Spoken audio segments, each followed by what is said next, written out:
Hey, what's up, guys? So, I have a little announcement to make because I think it's pretty cool. So, it's actually tomorrow, but I'm not gonna fucking drink today, so I'm just gonna make the announcement now because it's in my head. But tomorrow, August 16th, it'll officially mark 1 month of me being sober. So, I'm gonna dive into this a little bit. I'm not like a hardcore alcoholic to where I'm freaking alone drinking in my room, drinking my life away to hide the pain, or there's not really a super deep reasoning as to why I began drinking. So I just like to party. That's pretty much what it is. I was going to Buckle and Boots a lot, which is a line dancing place, and when I would socialize, my party side comes out when I drink. And I'm naturally a pretty fun, outgoing person, but I'm also very anxious, and I don't like it when a group feels awkward, and I'm kind of that person that feels like I have to fill in the silence, even though I don't always do it, but in my head it's like I always feel like I have to come up with a topic of discussion, or else I feel like people may think I'm awkward, and I think maybe that's just the insecurity of me being insecure of what people could think about me wanting to be liked, because I do like being liked, I'm not gonna lie, but I'm not gonna go super far and fucking kiss your ass and be someone I'm not. But of course, who likes being disliked? Only fucking jackasses and arrogant people like being disliked. But I started noticing that, so I would go to Boots and Buckles pretty much every weekend. I'm on my shit, I go to work, do what I gotta do during the week, but Friday night will come, I don't have anything to do, so I go line dancing because it's a fun place. I get to see all my friends, but I was always getting my Tito's with cranberry, always having that to sip on, and I'm a pretty gal, so men would approach me and ask to buy me a drink, and me being me, I'm like, free drinks, fuck yeah. And I would go to the bar with them and they would buy me a drink, and yeah, I never said no to free drinks unless they approach me with it. Never accept a drink from a man. You go to the bar with him and have the bartender make it, and yeah, you would think more people would know that, but nah. Anyways, what's it called? So I just started noticing that it was something I was just getting used to.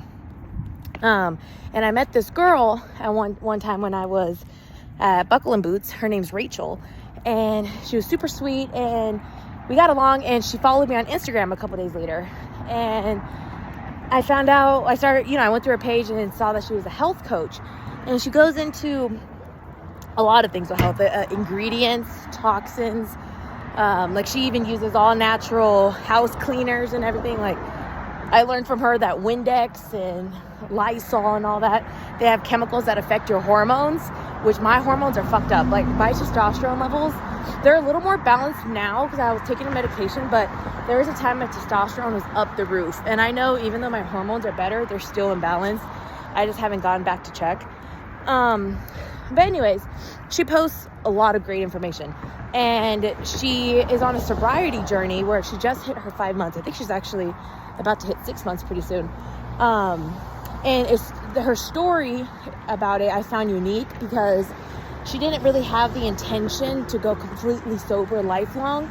It was just more of a sober curiosity thing, and she just did it out of curiosity. And I think to see how she acts sober in social situations, and she began observing people and seeing how they act and like why they drink and and everything she posted I just found super interesting, and I read everything, and she is the reason why I was like, you know what, let me give this a shot, because I started, like, even my dad, he's like, Lisa, do you need help? And I'm like, no, because I was never at the point where it's like, I need help, I have a problem. Like, I didn't even think I had a problem.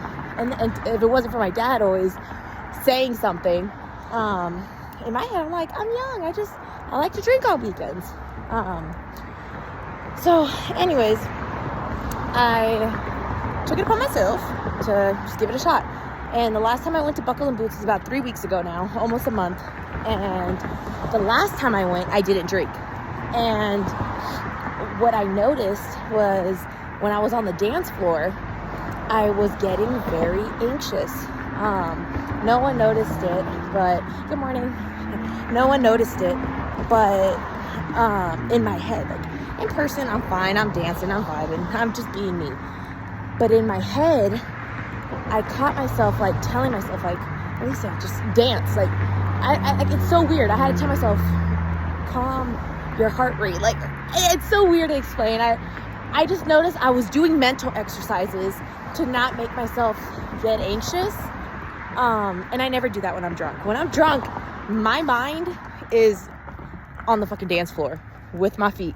I'm not thinking of anything else. I am fully engaged in the moment, giving absolutely zero fucks. I'm not telling myself to not be anxious because I'm not, you know. Your fucking mind goes somewhere else when you're drunk. So, yeah, everyone knows who fucking drinks. Like, I'm pretty sure we all have the same or similar outcome when drinking, that we just don't give a fuck. And when I'm sober, I give more fucks. So yeah, like to my friend Nate, I was like, okay, fuck shit up, Nate, let's go. You know, still be me, but I had to tell myself like it's okay to still not act like you don't give a fuck. It's so weird to explain. And I know there's better ways to explain it. I'm trying, you know, I'm just winging it with this video. But point is, it was like a mental exercise for me out on the dance floor to have myself act like the party. It's so weird. I can't explain it. I really hope I'm explaining it the best I can and people just kind of understand that it really took more mental exercise for me to dance on the dance floor sober than it ever did drunk. When I'm drunk, I don't think about it. Like, and I don't know, I just thought that alone was like, wow, that's crazy. And I remember my friend Tristan had offered me a drink, and part of me was gonna say it, but I was like, Elisa, you came here with the mindset that you're not gonna fucking drink. Do not drink. Just because, like, you're not doing this, you're not saying I'm not gonna drink because you can't afford it. You can afford it. You're doing this to fucking better yourself, and as an exercise to see I don't know what that honk was to me, but I'm not turning around. Anyways, but if I get a text later from someone, they'll tell me they saw me. Anyways, yeah, so that night I didn't drink. I had a great time, and again, I had that mental exercise, and I observed that about myself, that I, like, in the moment I realized, like, oh my God, like, I'm having to convince myself to calm my anxiety down, and I'm here having like this talk of myself as I'm dancing, and no one fucking knows because it's all in my mind. But anyways, so that night ended. I was very proud of myself, and I left like, wow, I didn't drink.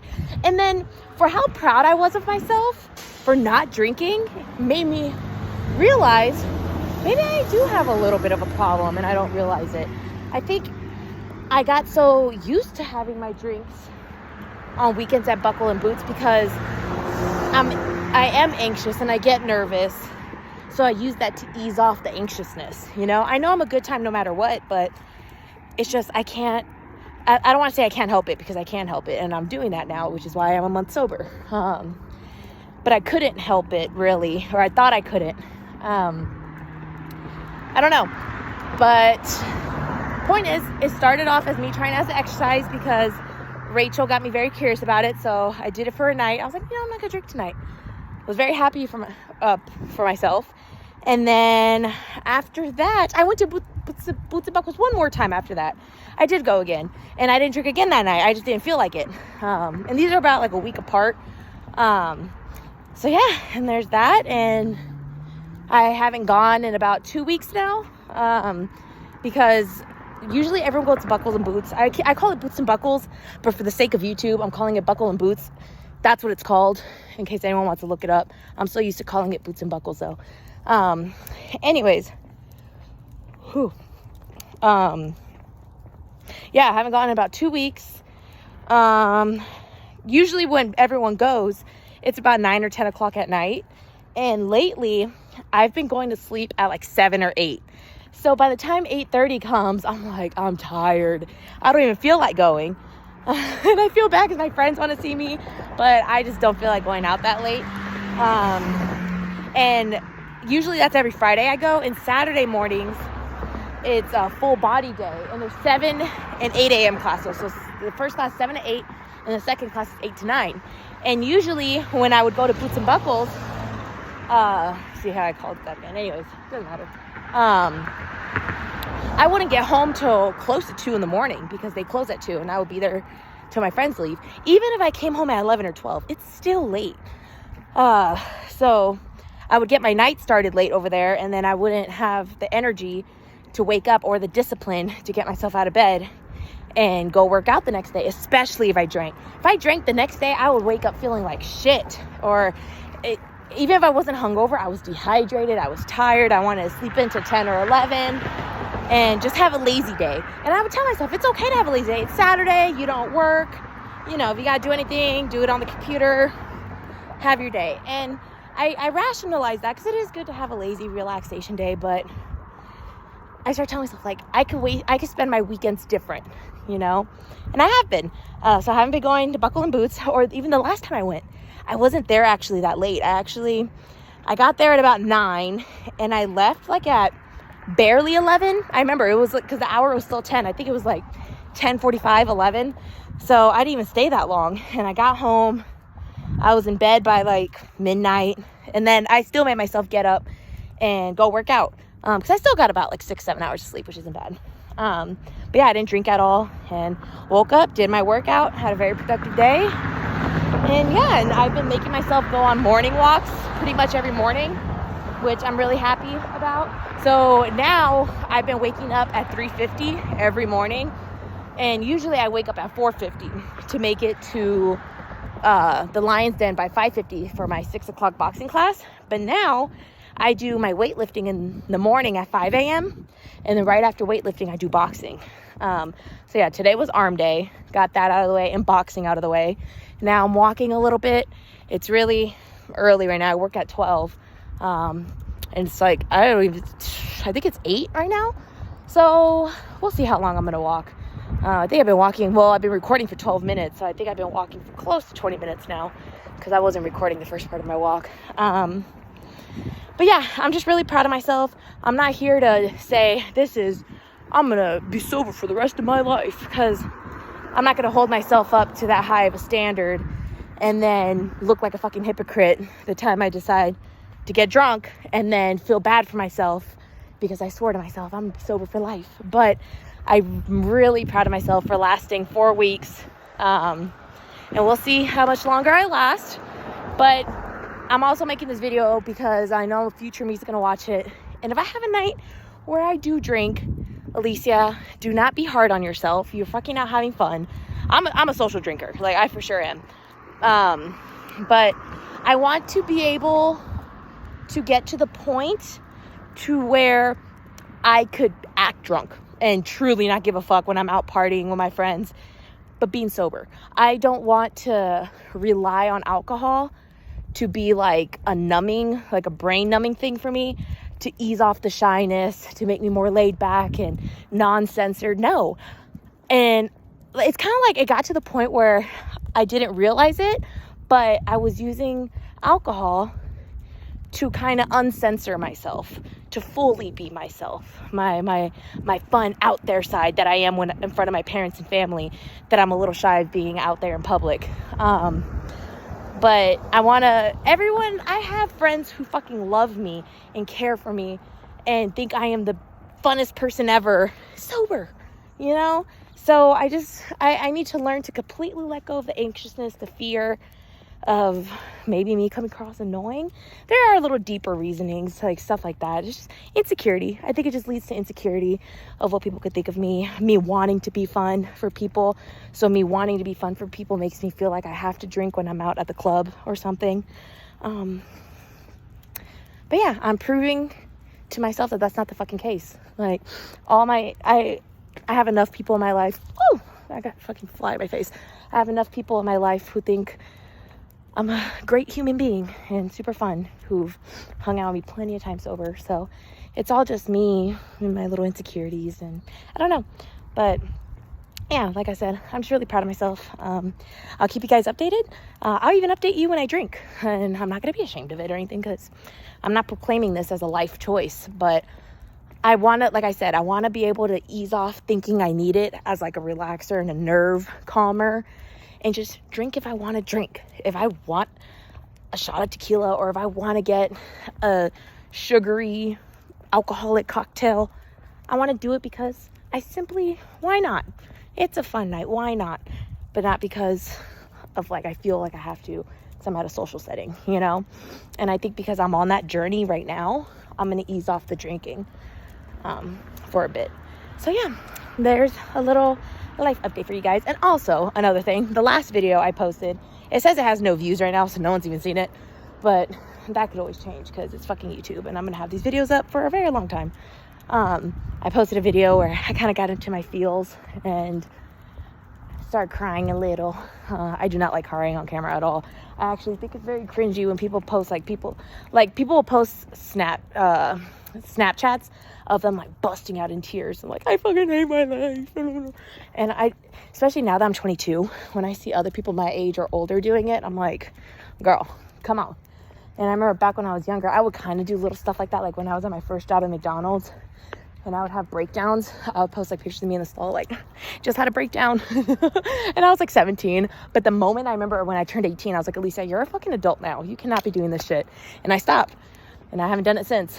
So that's like the first video I posted with me being a little vulnerable. But I didn't even cry bad like that. Like you could tell I was genuinely just talking and they just kind of watered up. So I'm still good.